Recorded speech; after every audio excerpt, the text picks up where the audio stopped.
NAB ترمیم کا عدم قرار دینے کے خلاف حکومتی اپیلوں پر سماعت آج ہوگی۔ چیف جسٹس قاضی فائد عیسیٰ کی سربراہی میں 5 رکنی لارجر بینچ سماعت کرے گا۔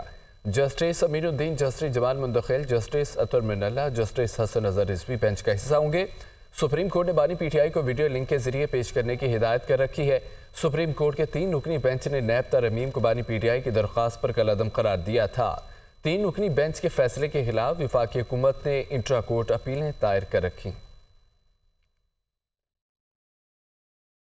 آڈیو لیکس کیس میں اسلام آباد ہائی کورٹ نے ٹیلی کام کمپنیز کو سرویلنس کے لیے فون ریکارڈنگ سے روک دیا۔ جسٹس بابر ستار نے ریمارکس دیا ہے کہ اگر ٹیلی کام کمپنیز کا ایکوپمنٹ غیر قانونی سرویلنس کے لیے استعمال ہوا تو ان پر اس کی ذمہ داری عائد ہوگی۔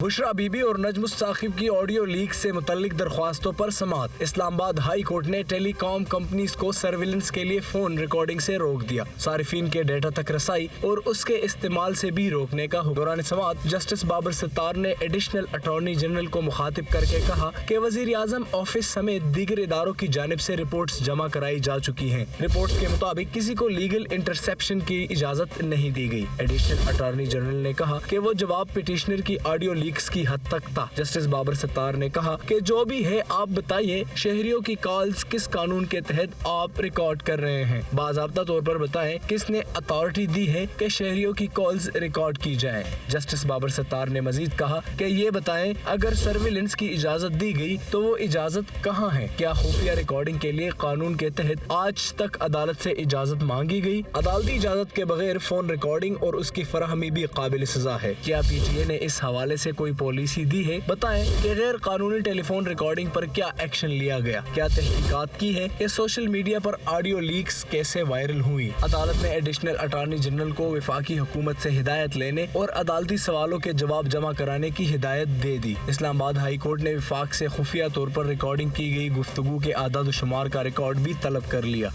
سندھ ہائی کورٹ نے عدالتی کارروائی کی رپورٹنگ پر پیمرا کی پابندی کے خلاف درخواست کا تحریری حکم نامہ جاری کرتے ہوئے پیمرا حکام کو حکم دیا ہے کہ کورٹ رپورٹرز اور ٹی وی چینلز کے خلاف کارروائی نہ کی جائے۔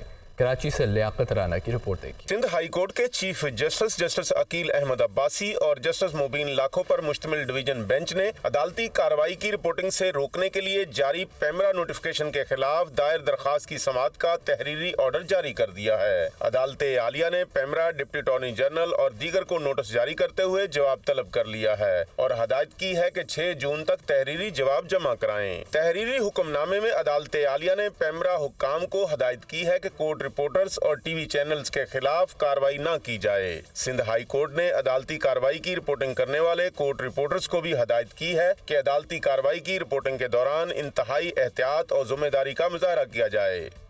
غزہ میں اسرائیلی مظالم رکوانے میں ناکامی پر ترکیہ کے صدر اردوغان کے اسلامی ممالک اور OIC پر کڑی تنقید۔ فلسطینی شہداء کی لاشیں سڑکوں پر بکھری ہوتی ہے، نہتے فلسطینیوں کا کوئی پرسان حال نہیں ہے۔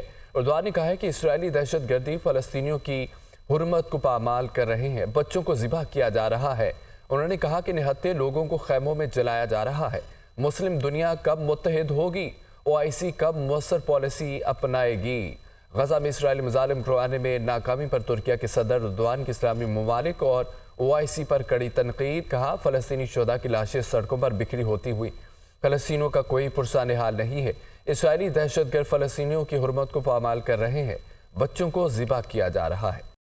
امریکہ میں انسانی حقوق کی بدترین صورتحال پر چین کا اظہار تشویش۔ انسانی حقوق کی صورتحال پر رپورٹ جاری کی گئی۔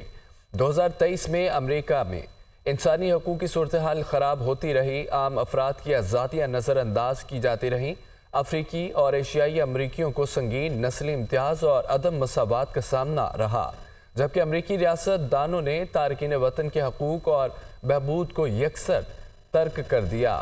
خبر آپ کو دیں کہ امریکہ میں انسانی حقوق کی بدترین صورتحال پر چین کا اظہار تشویش۔ انسانی حقوق کی صورتحال پر رپورٹ جاری کر دی گئی۔ سابق وزیر اعظم شاہد خاقان عباسی نے کہا ہے کہ میں میاں نواز شریف کی سیاست سے متفق نہیں ہوں۔ جس سیاست کا چناؤ مسلم نون نے کیا اس سے اتفاق نہیں کرتا۔ میاں صاحب کی مہربانی ہے کہ انہوں نے میرا نام لیا، ان کے ساتھ 35 سال کا ذاتی تعلق ہے اور رہے گا۔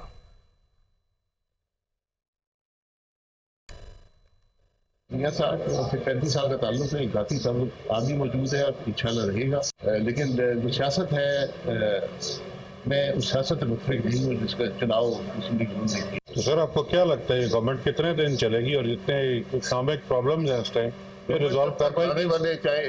آنے والے چاہیں گے چلے گی۔